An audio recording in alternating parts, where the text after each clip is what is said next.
Well, welcome everybody to the annual general meeting of Mumbles Community Council, and I want to extend a particular warm welcome to our new councillors, Rebecca and Louise.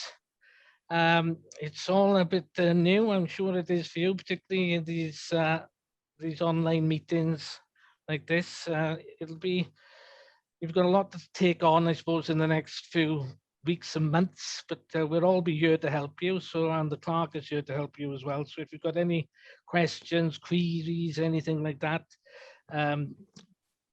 feel free to ask. Just to introduce myself as well, I'll do the introduction some other time, but just to introduce myself, I'm Martin O'Neill, the current chair of Mumbles Community Council. And this is our annual general meeting. And just to explain the format of what we're going to be doing today is we have our annual general meeting where we elect our chair and vice chair. And we normally do the committees as well, but probably be a bit different this year. And then we will go into our normal monthly meeting where we discuss the proposals that are coming back from the committees and all that. But I'm sure you can pick it up as you go along. It didn't seem all that long ago. I was a new councillor as well, and I know it's a lot to take on. But as I sort of said, any questions, any queries, don't be frightened to ask, as part of the meeting. But I always like to think I'm approachable myself. And as I sort of said, we got the clerk and we got Paul Bain in there as well, who's our financial officer, and Claire as well, who's our publicity person. And they're always there to help you as well. So just to get off on the start of the AGM, today's AGM, the first thing on the agenda that you've got in front of you, is to elect the chair of the council. And a nomination has been received by Councillor Martin O'Neill. So as there's no other nominations, it looks like I'm saddled with a job for another year. But yeah, well, and then going on to point 2, to receive the chair's declaration of acceptance of office. And I would like to say that I will touch on this later on in my report, my yearly report. But I am truly humbled, to be honest, to be chair of Mumbles Community Council, honoured and humbled to be chair of Mumbles Community Council. And although, as I will talk about later on, it can be known as task at times, I'm not disputing that it's not, but people know from when I first came to the council, I have a lifelong love of Mumbles, and I've lived here quite a long time as well. So to take the role of chair of Mumbles Community Council is very much an honour that I appreciate as well. So that's my declaration of office. Chair, it's not actually. Just to confirm, I'm going to be sending you, if we were in the actual meeting, there's a document you sign. Yeah. And we would do that. So I'm going to just so you know, I'm going to send you that email now, and we're assumed that that you'll be signing it. Yes, that's right. Thanks. Remember that from last year. I had to sign it. Yeah. In blood, I seem to remember. That's right. Yeah. That's it. So then, to move on to point 2 on the agenda, point 3, sorry, and this is to elect vice chair of the council. Now, this is where it gets a bit more complicated because we have nominations received. Sorry, some beeping coming in. Nominations been received for Councillor Rebecca Fogarty and Councillor Will Thomas.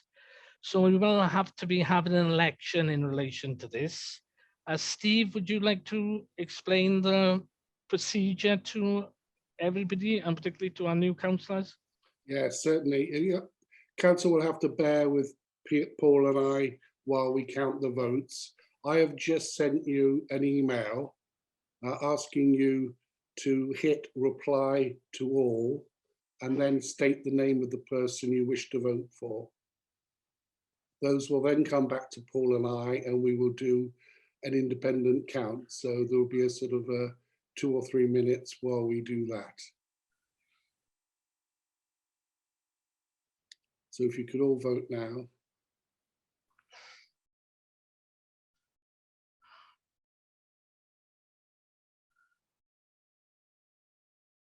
Steve? Steve? Steve? Steve? Yes. I wasn't paying attention then. What am I going to do? Email you? Yeah, I've sent you an email. All you need to do is reply to all, put down the name of the person you're voting for, and then Paul and I will count it as your vote. Okay. Sure whether you've been. There's always one, isn't there? Yes. I was doing I something know. else. Winding me up, Ben. Are you winding me up, Ben? You've blotted your copybook there, Pip. I I don't know know. already. Sorry, That guys. was a flashback to my school days then. I know. I know. Steve, I don't do this, do I? No. Okay. Well, apparently the candidates are charging £25 a vote, Claire, so it's worth doing a few.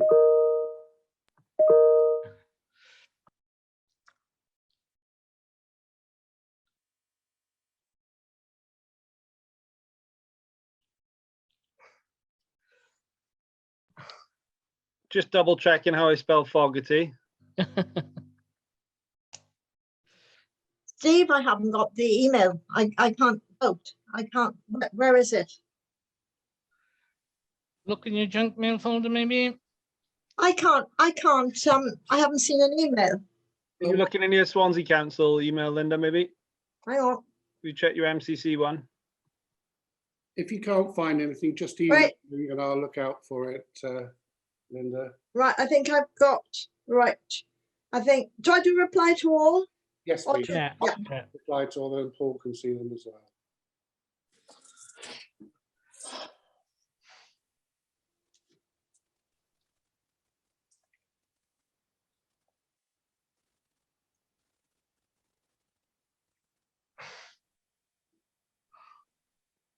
Steve, can you check I've got mine, because I did it on my phone and my phone is very dodgy. Yeah, no problem. I'll just check now. If not, just take it that it's for Rebecca. Are Rebecca and Louise, are you all right with this? Are you coping all right? Just checking. Good.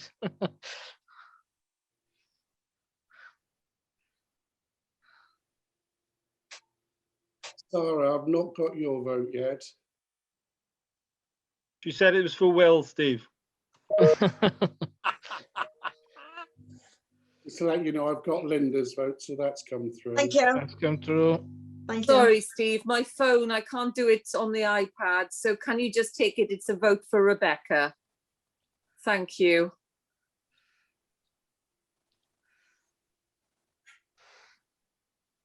Steve, do you want to check the votes now before that you've got everybody's votes or anything?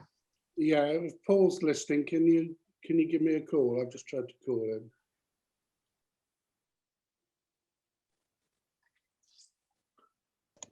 Hi, Stevie. I'll give you a ring now, a couple of seconds.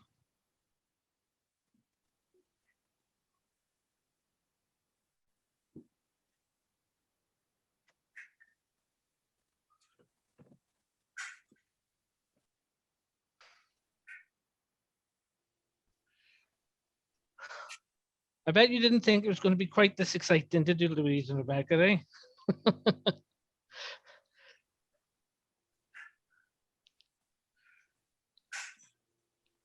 The annual meeting is what we all really look forward to. Yeah.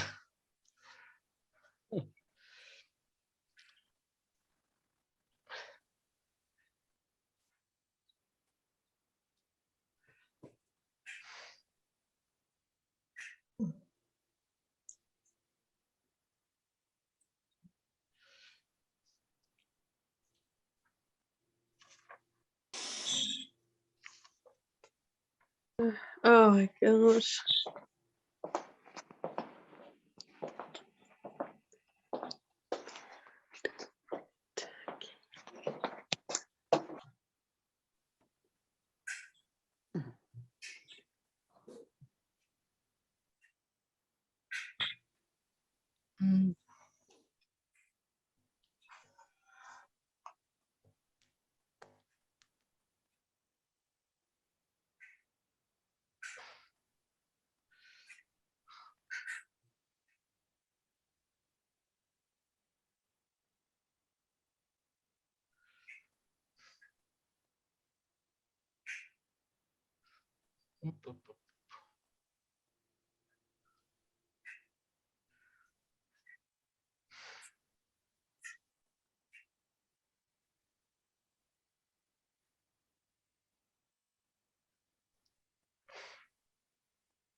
I'm trying to lip read Paul Bynum, but I can't do it.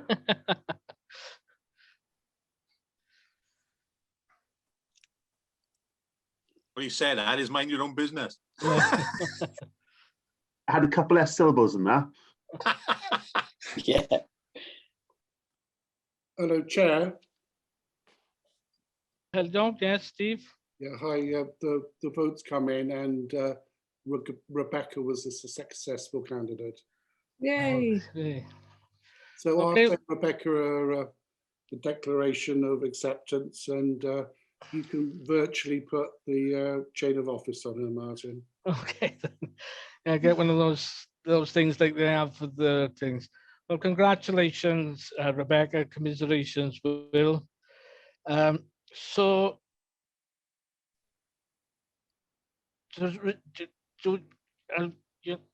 to receive the Vice Chair's declaration of acceptance of office, did you just want to say anything, Rebecca? Just thank you. Likewise, absolutely honoured to be elected Vice Chair.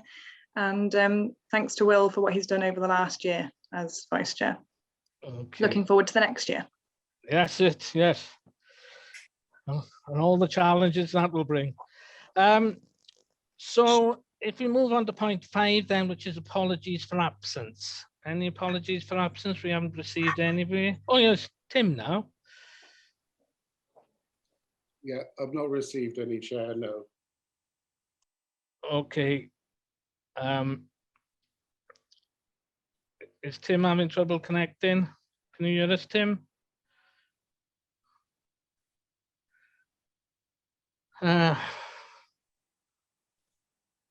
Okay, we'll just carry on. Declarations of interest. Have we got any particular declarations of interest anybody wants to say at this point? No, okay. So we'll move on then to the next point, which is the Chair's annual report. Now, when I sat down to write this report, to be honest, I thought I could have written pages and pages and pages, because so much has gone on this year and it's been such an eventful year. But I decided not to sort of bore you too much, to keep you here for hours and hours, because we've got a full meeting to go after this as well. But I will read the report, because particularly for the new councillors as well, because I think it will be a good way of bringing particularly the new councillors up as to some of the initiatives that we've got going and some of the issues that we've had in the past year. And I will also cover this in my main report for the main meeting as well. So as I come to the end of my year as chair of Mumbles Community Council, there is a lot to reflect on. Being the chair of MCC is a daunting enough task in itself, but this year has been one of the most incredible and challenging I'm sure that many of us have encountered during our lifetimes. I took the chair last May, just as I think many of us were realizing the full extent and impact the COVID-19 pandemic would have on our lives and the way we lived it. As councillors, we were all used to the traditional routines and rhythms of the community council, with face-to-face committee meetings and communicating via email and telephone. The advent of the pandemic, however, threw us all into a turmoil for a while, as the old ways of doing things were no longer viable, and we all had to quickly and effectively develop new ways of working. Almost overnight, remote working and teleconferencing became the norm, and meeting each other or community members was no longer possible. For many of us, myself included, the social isolation and concern for family and friends and colleagues compounded what was already a stressful situation. That said, in retrospect, I think we can all commend ourselves that we got through it. Not only did we get not only did we get through it, but we also kept the community council as a functioning entity that rose to the challenges that were presented to it. I think the council can not only commend itself in mounting a highly successful grassroots community-based response to the COVID pandemic, but at the same time, we continue to make good progress on our major projects such as the skate park, Underhill, and the Ostrom Centre. Additionally, as Benjamin Franklin once said, out of adversity comes opportunity. And there have certainly been a lot of opportunities that have come from the adversity that we have been through in the past year.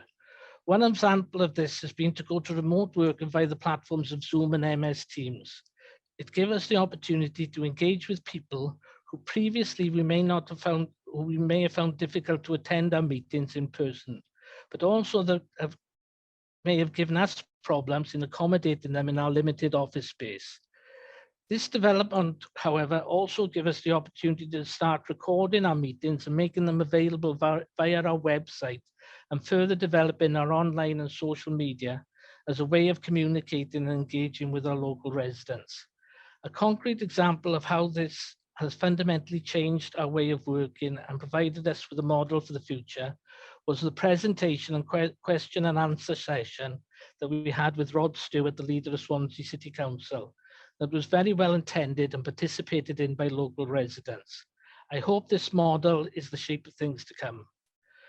That is but one example of the many changes we have been through in the past year. Let us be honest here, it has been challenging and extremely stressful at times, but more than anything, we have got through it. And personally, I feel that we are, as a council, in a better place than we were a year ago.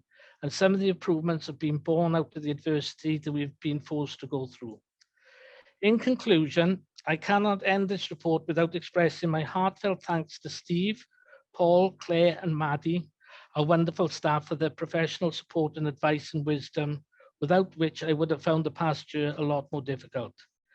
I would also like to extend a personal thank you to Councillor Will Thomas, the Vice Chair, for working closely with me and to help us as a council deliver on our aims and objectives and maintaining a sense of humour as we did it.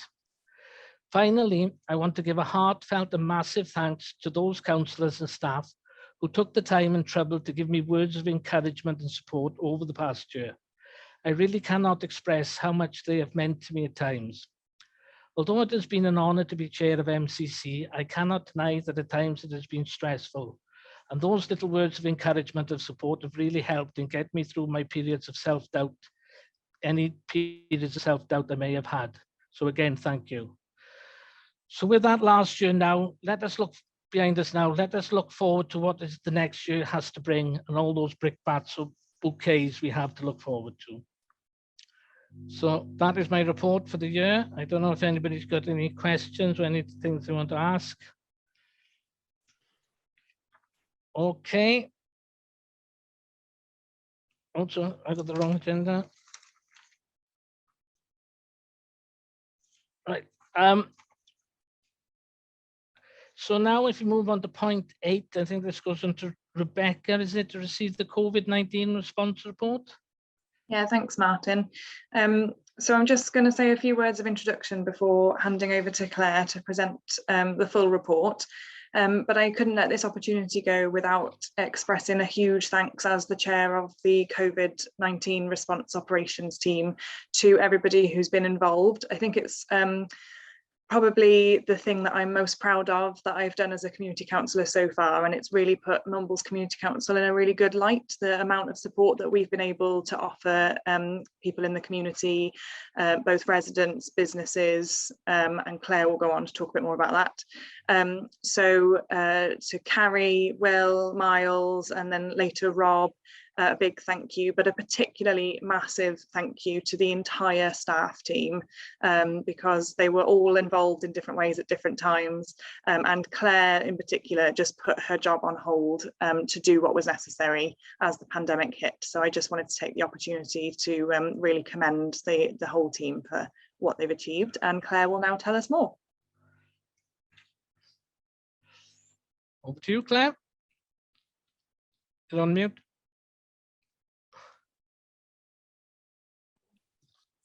Claire, you're on mute. Claire. Steve, I can't share my screen. You need to allow me to do that. Is that possible? Or shall I just, I don't need to share my screen. I can just go through the report without sharing, if that's easier. Yeah. I'll do that. I'll let you share it now. Don't worry, 2 seconds, sorry. Oh, it's okay. There, you should be able to do it now. Okay. Thanks, Steve. Okay. So, so we'll start from the top.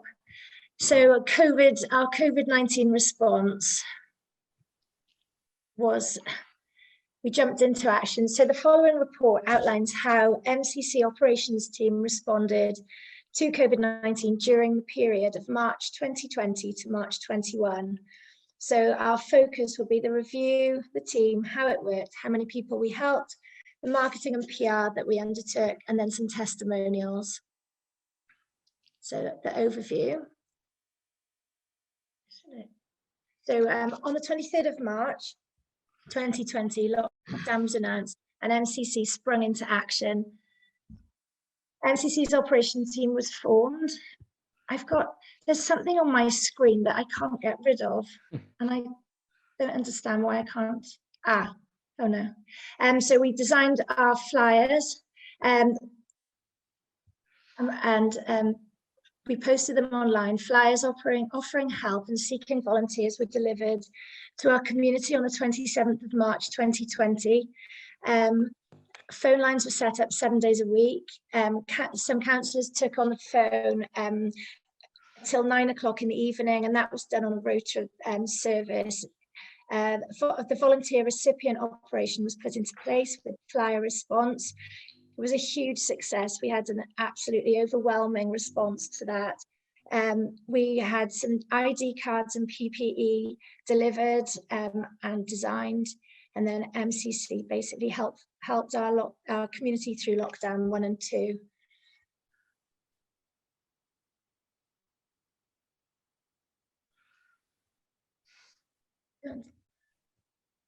So the team, our chair, Rebecca Fogarty, led us through.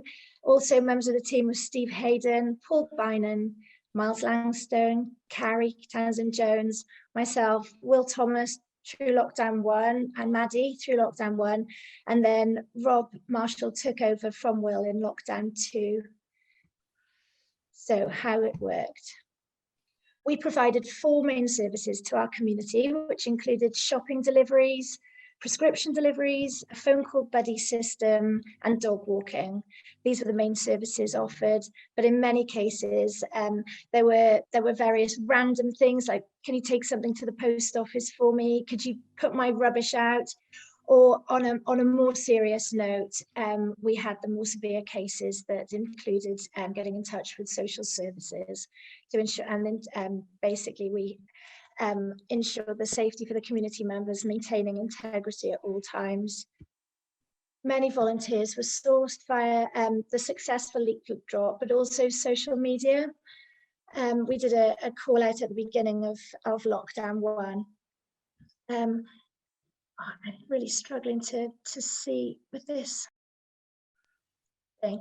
Anyway, we created a database and we put them into the 4 wards, which really helped with the matching system, although it wasn't always that straightforward, because sometimes you could make 10 up to 10 calls to actually get hold of any one person. So it wasn't just a matter of making a quick call. But anyway, a volunteer once found would we would speak to them about the required service, and then once they'd confirmed their availability, we'd get in touch, speak to them about the details of the recipient and the nature of the service required. Then each volunteer was requested to come to my home, where I would provide them with gloves, an ID card, make sure they had hand sanitizer, and they were briefed on the protocol of the delivery, i.e. never leave prescriptions unattended, always had to be handed through to the recipient. And a copy of all this information was live on our website during lockdown.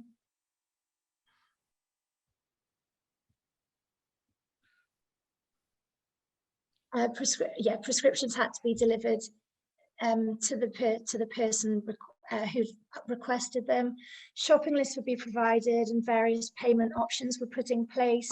Some would prefer check, cash, and we'd never really accept credit cards, but we had systems in place to suit everybody. Volunteers were asked to inform me on completion of the service provided and to alert me of any issues in case we needed to address those.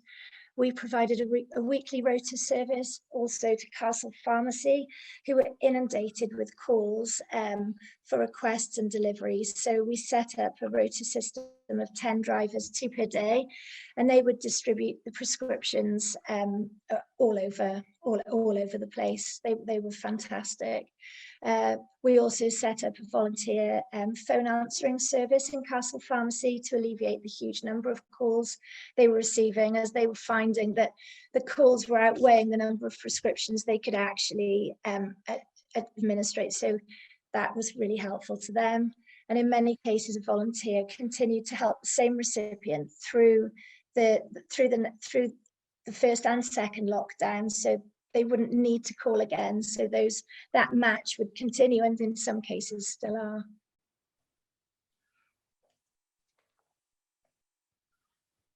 Now it's stuck.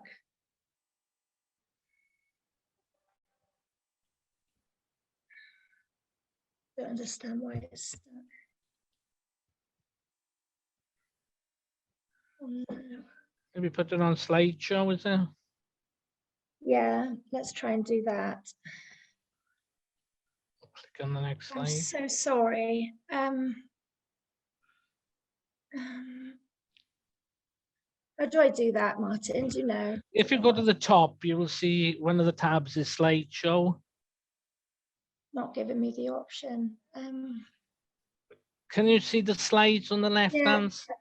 There we are. There Is we that go, yeah. better? Yeah, that's better. There we are. Okay. Sorry, everyone. Okay, so moving on to how many people we helped.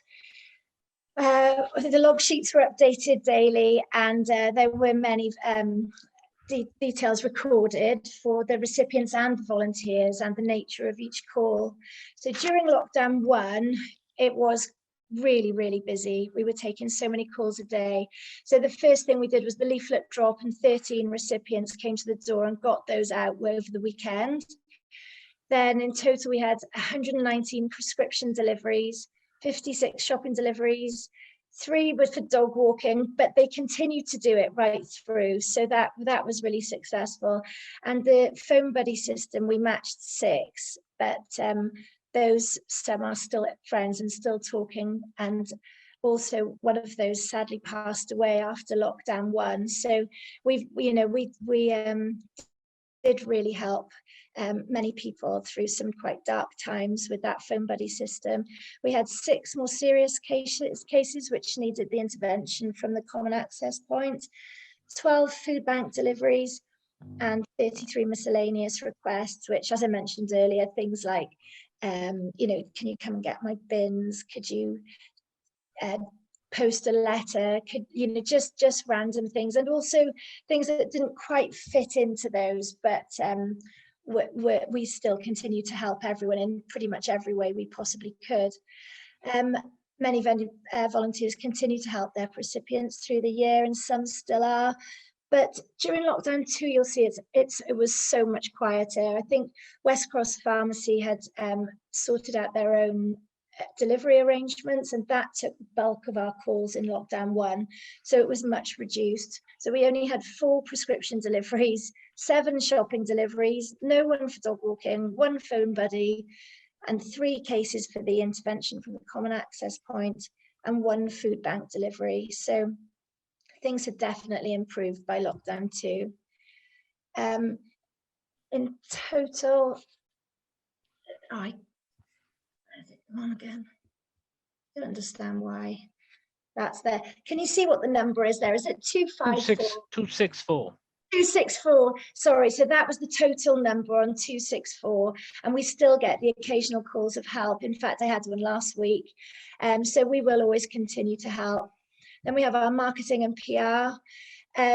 We did quite a lot of marketing and PR, and our objectives were to encourage volunteers to register to help, to offer help and support, to offer support and services to the community during lockdown, promoting local businesses once allowed, thanking the NHS and key workers, encouraging the community to help their neighbours and reminding the community of the COVID rules. So we had 3 banners. The first one went up at the very, very beginning of the announcement of coronavirus, directing people to our website where we had lists of ways to help, phone numbers, etc., before we could even get the leaflets out through the door. Then we had, they were placed in 8 various locations across the 4 wards. Then we had the big rainbow one, which you probably remember, thanking volunteers and key workers. That was also in 8 locations. And then on a couple of locations on the promenade, we had a social distancing banner reminding people to remember the COVID rules. We also had our flyers from the first lockdown, which we dropped to the 8,000 homes across the 4 wards. Ongoing updates from MCC and Welsh Government on our website and on social media. We had a paid advert in the Evening Post, which you'll see all of this in a minute, and that was to let people know that we were offering a shopping service. We had mentions on the Wave regarding the volunteer service that we were offering, regular posts on social media regarding our services, and then you might remember the regular spotlight posts that we did on social media and on our Shop Mumbles Facebook page, which was helping to promote and highlight local traders who were offering various special services as well, whether they were delivering or they were trading online, etc. And we also then had some good coverage in our newsletter, which was the front cover and 2 double-page spreads within the newsletter covering our COVID response. So I'm going to just run through the artwork, really. These were a couple of the banners. It's probably all very familiar to everybody. That was the flyer that went out. And another flyer that we had designed for lockdown 2, but it wasn't used. And then this was the ad that ran in the Evening Post in April. Then we had these were some social media posts asking people to get in touch, seeing if people could still help, reminding people to social distance, and showing people where we were on the graph and how our vaccination program was working. This was our trader spotlight posting. So as you can see, we were highlighting various traders, shouting loud for them, hoping to help them. Mumbles Coffee there, that managed to trade quite well throughout. As you can see, we've got the hairdressers, more restaurants, and we also had regular updates of all the varying various restaurants and bars that were doing takeaway services throughout. So people used that service quite a lot as well. Here's our newsletter, thank you, and a couple of our key volunteers there. And the shared plate was absolutely fantastic in delivering the hot meals and the food bank, which we regularly donated funds to, and also used quite a lot with our more needy recipients as well. And there's Rebecca receiving an award on behalf of everybody from the Rotary Club. And a couple of testimonials, thanking us once again for all the help we've provided. We were a godsend. Thank you so much to Mumbles Community Council for arranging the volunteer service. It's been incredibly helpful to us. We don't know what you would have done. We don't know what we would have done without you. And more, oh, sorry. I can't read it. I'm really sorry because everyone's faces are on both of those on the screen, but I'm sure you can read them yourself. But basically, we were really appreciated by the whole community, and I do believe that the whole operation was a great success. So that was the report from the operations team. Thank you, Claire. Thank you, Rebecca. Anybody got any questions? Anything else you want, Rob? Just to thank Claire on an absolutely sterling job that she's done. It's not in her remit to do what she's done, And apart from doing the job really, really well, she always approaches everything with a smile on her face and makes people feel great and happy to see her. And I think that's a skill in itself that, you know, we really need to thank her for, and the public, I'm sure, do already. Thank you for that, Rob. Carrie? Yeah, I'd just like to thank Rebecca because, you know, she chaired that and she really did keep it all together. She did a fantastic job considering she was pregnant and had a baby throughout during that time, and still managed to actually run the COVID ops group. And so I'd really like to say a huge thank you. I think, you know, the team really was kept together by Rebecca, and she did a fantastic job of just keeping everything moving forward, bringing ideas forward and getting things done. So fantastic. Thanks, Rebecca, for and to Stefan for allowing you to carry on throughout. For multitasking. Will? Thank you, Chair. Yeah, a couple of thank yous and comments, really. I mean, firstly, you know, Rebecca did a sterling job at delivering this, because it is a lot of extra work to take on. You know, as a volunteer community council, she's got a full-time job as well. And it was very well delivered, and it is a lot more work chairing that committee than just being a member that I was. So well done to her, and you know, all the officers, Claire especially, who did so much with this, is incredible. But what I really want to say is how amazing it was that none of our big projects got slipped, you know, that skate park and Underhill. So, you know, that's really testament to them that those still got delivered and pushed through. I think it's certainly risen the profile of the community council, and, you know, given the community council, you know, a different view in people's eyes of what a community council can do for Mumbles, and what, you know, because it wasn't really our remit. It's something we didn't have to take on by any means. So, you know, to take it on was a lot of work for everyone, and you know, we should all be congratulated on that, I think, really. And it was, you know, quite nice to deliver a leaflet which wasn't political. So you know, that was all good as well. So it was good we all managed to club together and get that out. So yeah, well done to everyone, really. Thank you. Thanks for that, Will. Good points there, yeah. Anybody else want to comment? Comments, anything else? Well, if not, I'll draw that matter to a close. But again, you know, congratulations and thanks all round. As I mentioned in my report, I think we did well just to keep going as a community council, because I just know so many community councils throughout Wales didn't manage to keep going, to be honest. And not only did we manage to keep going, we managed to deliver the grassroots initiative like that one as a response to COVID. But also, as Will sort of said there, we managed to keep our major projects pretty much on track. I'm not saying that there weren't a couple of wobbles here and there, but, you know, pretty much we kept things going. So pat on the back all round, I think, for that one. So great. And thanks to everybody for that. So, okay. Moving on to number 9. Now, we discussed this at the joint working group, a joint enabling committee, sorry. And I'm just going to have to explain this, particularly to Louise and Rebecca, because the position that we're in at the moment, we've commissioned a report from One Voice Wales, who are like the organisations that advise community councils throughout Wales, to look at our committee structure. They have provided a report which has been circulated to you now, and we're in the position where we're asking all the councillors to look at that report, reflect on that report, and then to come back and for us to use that as a discussion document to look at our structures, at our committee structures, see if we're happy with the ones that we've got, or do we want to review them a bit.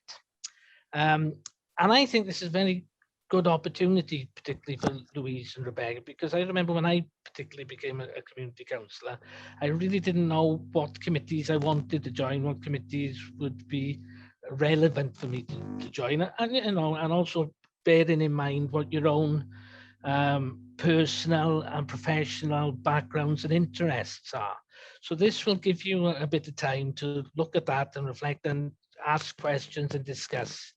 So what we're suggesting, and if council is amenable to this, is at this point we adjourn this AGM, and that we will come back once we have had time to look at and reflect on this report, and call a special full council meeting where we will consider that report, address proposals and suggestions, and look at whether we should restructure the council. So are people in agreement with that? Anybody got any comments to say? Carrie? Yeah, just a quick one.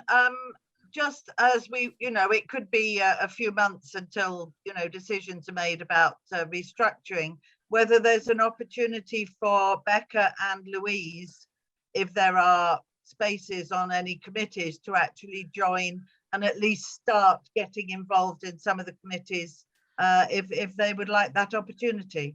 Well, I know there's certainly space on the environmental committee, and I would be delighted if either or both of them would like to join, and I imagine there's spaces on other committees as well. Yeah, what I was going to suggest, what I did when I became a councillor is I sort of spent time observing on the different committees. So that's what I would suggest. I don't know how much time you've got, Louise and Rebecca, but if you could spend a bit of time just looking at the committees, you can, especially nowadays with these Zoom meetings and Teams meetings, you could just drop in on committee meetings. There's also subcommittees as well, and I think it's a good way of just familiarising yourself with the business of the community council and ascertaining which areas you might find interesting and you might want to get involved in. So that's what I would suggest. But as we sort of said, there's different committees, and we'll explore that when it comes to it. Okay, any other points? Hi, yeah, I think that's Rebecca. I'd really like to do the observing some of the committees, and I will try and find time in it because I've got used to all day now, so might as well carry on with it. I was just going to ask, how long hoping to postpone the rest of the AGM for? How long would the consideration period be? I'm thinking myself about 2 months. Any other people got any thoughts on this? Rebecca saying yes. I can't see anybody dissenting. I think that's a bit long. Can't we have this meeting within a couple of weeks and then consider why do we need to wait 2 months? I think we've got to wait a month just for all the committees to meet and for the committees to have the chance to discuss it within their committees. And I'm just thinking by the time we have the circuit of committees meeting, we will be over a month. So then we will be into the next month. So say I'm 6 weeks to 2 months. Will? Yeah, I mean, I'm happy with a month, but as Tim says, I don't see the need to take it any longer than that. I mean, I don't see, it's not a committee, it's not a decision for committees to make it the full council decision, it's all, turkeys don't vote for Christmas, and all committees are going to come back and say, oh, well, we want to chop that one, but not this one, that's of course what's going to happen, it's all, you can pretty much see that. So I think, everyone needs to digest it. It is a big change, but I agree with it, to be honest. I think that in hindsight, we rushed into the changes that we made and probably didn't, give it a thought at the time. So, we don't want to be restructuring the council every few years. Oh. So to give it more thought, and it does need to have a separate meeting. But as Tim says, I'd quite agree. I think a month's enough. Okay, that's a good suggestion. Rob? Thanks, Mart. I think the 2 month is a good idea. We also, in our next committee meetings, have stuff we need to discuss in that meeting. And I think it's really important that we all read it, come back to our various committees and do discuss it properly, because there are going to be things that we might want to take out of it, and maybe some things that we won't want to take out of it. And I think it's really important that we get the balance right, so that when we come to have our special meeting about this, we thought properly about it, not made any rash decisions, because as Will says, we can't keep, looking at this all the time. We need to make a decision one way or the other and do it properly. And I think 2 months is fine. Okay, Carrie.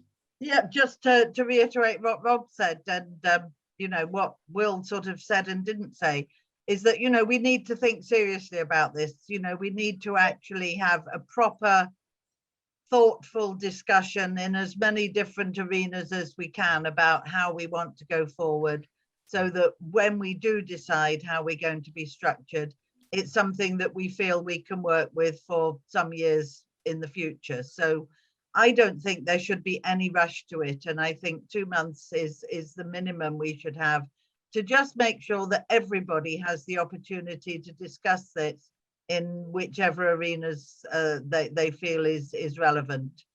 Okay. Tim? Well, I'm surprised to hear Carrie say that, because the previous reorganisation of the committees was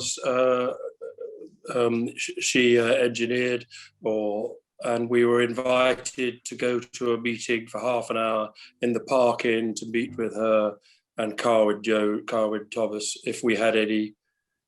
Carwyn, if we had any comments. So, the idea, we're all intelligent people. We've got the person who's the expert on this, who's done a report. He's compared us with other councils. We can see we've got far more committees than other councils. We could all read this. We could all read this in a week. We could send some comments to Steve to be considered, and then we could have a meeting. I think those people who are wanting to take longer, are looking at their own interests rather than the broader future interests of the council and delivering an efficient and compact service, which those of us who have a lot of other things to do with our time can't do. I don't know if Pip's here. I'm on my phone, so I can only see me and whoever and you. Pip, who's a very good councillor in my opinion and got a lot to offer as a running a successful business, he's resigned from committees because of the time. I mean, some people who are fully retired, they kind of make this their whole life. That's not what we want. So I don't see any reason to postpone this. We're intelligent people. We've got the report from Paul Egan. The full council asked for the report. Let's get on with it. Okay. Put that to a vote, please. Okay, well, can I suggest then that we come back to this at the next full council? Well, no, but we come back to the next full council and decide whether we're going to go forward with it then, or whether we take it forward any further. We could agree a date to have the special meeting now. Yeah, I think you need a special meeting, Mark. It's quite a big we do need a change. special meeting. I'm not disputing that, but I am saying, if others got a different point of view, my feeling is I think we need at least a month to look at it. Is Tim saying you don't think we need that long? Well, I think I think we could have a special meeting in a month, but we could have time to look at it. We've all got it now. We can have time to look at it. We can send any comments we've got in. It doesn't need to be on a committee by committee basis. That's the last thing it needs, because there's vested interests. It needs all of us looking at how we can progress the council, see that no other community or town council has as many committees as us, and see the fact that we're underspent all the time, that people are losing interest because there's so many meetings dominated by a few people. I don't really see the problem. I think we could call a special meeting certainly within a month. I don't think it needs each existing committee to meet to consider something, because I think Will made the very suitable aphorism, turkeys don't vote for Christmas. We've got to get us lean and ready to go forward, and people who haven't got that much time and are thinking, not another bloody meeting, not another subcommittee meeting, not another this, that, and the other. So why the delay? Okay, Pam. I was just going to say the opposite. Give every meeting a chance to do one cycle, plan the special meeting for straight after the cycle, and it will be ready for the following full council to make a decision. Okay, Sarah. Well, yes, I think it's crazy to do it so quickly. If you've been involved in so many projects and you've worked so hard, to have somebody just say, well, let's just diminish everything or just make a snap decision. I think we need to have meetings within our own groups and discuss things and do it slowly, because otherwise we'll be throwing the baby out with the bathwater. Okay, Rob? Well, I agree. Like I said earlier, I want to be able to take this proposal to the Cultural Committee to discuss with people I work with all the time and say, how do you feel about how this is going to affect the way that this committee works at the moment. You know, there was a time, I remember Tim complaining when we took on the 4-committee structure, because he said the 8-committee structure worked well. So I think we need to give it due diligence and look at it properly. Okay, Carrie, and then I'll try to I was wrap just things going up. to suggest that, you know, seeing as there seems to be a difference of opinion, that we take a vote on whether we feel comfortable with giving this the proper time for a proper consultation, and we look at 2 months as being a reasonable time in which to have those conversations. Okay, then. So if we take it to a vote, I'll vote in the first instance that we will review it within the month. And then in the second instance that we will review it within 2 months. Does that seem fair enough to people? Yeah. Okay, so in the first instance, all those in favour of reviewing it within a month, please indicate. How many have you got, Steve? 1, 2, 3, 4, 5, 6, 7, 8. 8 in favour of a month. Okay, all those in favour of 2 months, please indicate. 1, 2, 3, 4, 5, 6. Is that what you've got, Steve? It's difficult because we've got 2 Pam Erasmuses. Oh yeah, we have. Yeah. 6. Yes. No, there's 8. No, 1, 2, 3, 4, 5, 6, 7. There's Pam, I make it myself, 7. Rebecca Child, Rebecca Fogarty, Rob, Sarah, Gareth, Richard. Steve, what do you make? You're the telling officer. You're... Can everyone put their can everyone who's not voting yes turn their screen off and make it really easy, please? Sorry? If you're not voting yes, can you turn your screen off, and then it'd be really easier to count, because it's quite hard. Voting yes for what? We've got 2 2 months. yes. For 2 months. All those who are voting 2 months, keep your screen on. Oh, okay, hang on. It's tricky with mine. I think Ian is voting for 1 month. So Ian's gone off. 1, 2, 3, 4, 5, 6, 7, 8. 1, 2, 3, 4, 5, 6, 7, 8. Paul's nodding as well. It must be 8. Thanks, everyone. You can turn the screens back on. So what have we got, Steve? We got Raw.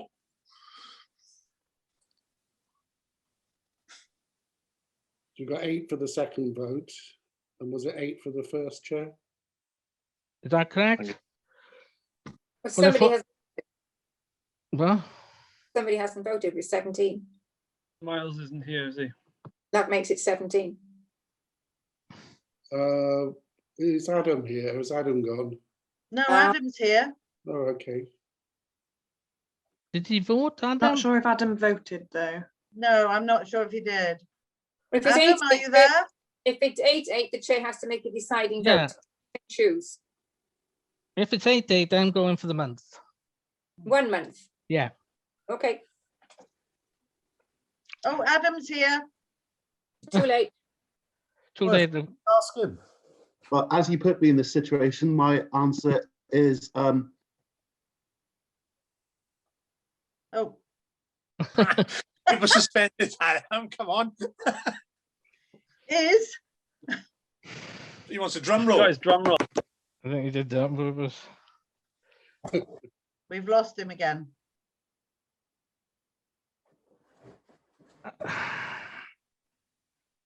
Well, can we move on from this then? It's 7 o'clock. We need to crack on. Yeah, we do need to crack on, exactly like. So, okay, that was the decision on that for a month of that. So